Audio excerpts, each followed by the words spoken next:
Hello बच्चों, our question is here. Differences between the member of a population will most likely to be passed to future generation if they are. देखिए, हम बात करें differences की।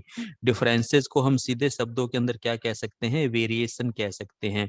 और variation आ रहे हैं differences between the member of population. ठीक है, हमारे पास में पर्टिकुलर एक स्पीसीज है, ये अलग अलग एनवायरमेंट पे जाती है और एनवायरमेंट के कारण ये अपने अंदर कुछ चेंजेस करती है, और चेंजेस होने के कारण ये स्पीसीज के जो हमारे पास में मेंबर हैं, इनके अंदर कुछ चेंजेस आने लगते हैं। अब ये चेंजेस हमारे जब जनरेट हो पाएंगे, जब हेरिटेड हो पाएंगे, जब ये चेंजेस हमारे कैसे होंगे? जेनेटिक चेंजेस होंगे। और दूसरी बात, जेनेटिक चेंजेस के साथ साथ ये हमारे चेंजेस कैसे होने चाहिए? फेवरेबल चेंजेस होने चाहिए। अगर फेवरेबल चेंजेस होंगे, यानी कि क्लाइमेट के अकॉर्डिंग अपने आप को ये चेंज करेंगे, तो ही ये हमारे पास में क्या हो पाएंगे?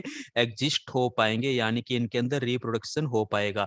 अगर ये अनफेवरेबल हुए, अगर ये चेंजेस हमारे पास में जेनेटिक चेंजेस हैं, अगर ये चेंजेस हमारे अनफेवरेबल हुए, तो ये एग्जिस्ट नहीं हो पाएगी स्पीसीज। अनफेवरेबल चेंजेस में रिप्रोडक्शन नहीं हो पाएगा, नो रिप्रोडक्शन, और ये हमारी स्पीसीज क्या हो जाएगी? धीरे धीरे एक्सटिंक्ट हो जाएगी, यानी कि खत्म हो जाएगी। तो फेवरेबल चेंजेस होने चाहिए और जेनेटिक चेंजेस होने चाहिए। तो एक एक करके ऑप्शन देखते हैं। तो ये डिफरेंसेस मेंबर्स के जो पॉपुलेशंस के बीच में है, वो हमारे पास कैसे होते हैं फ्यूचर जनरेशन में?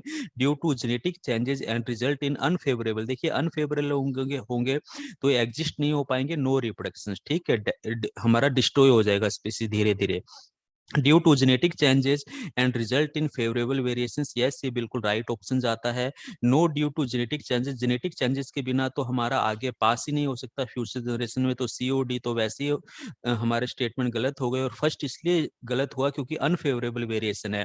अनफेवरेबल वेरिएशन है तो रिप्रोडक्शन नहीं हो पाएगा, स्पीसीज एग्जिस्ट नहीं हो पाएगी और वो खत्म हो जाएगी। तो अल्टीमेटली ऑप्शन बी हमारा यहाँ पर क्या है? बिल्कुल राइट आंसर है। Thank you.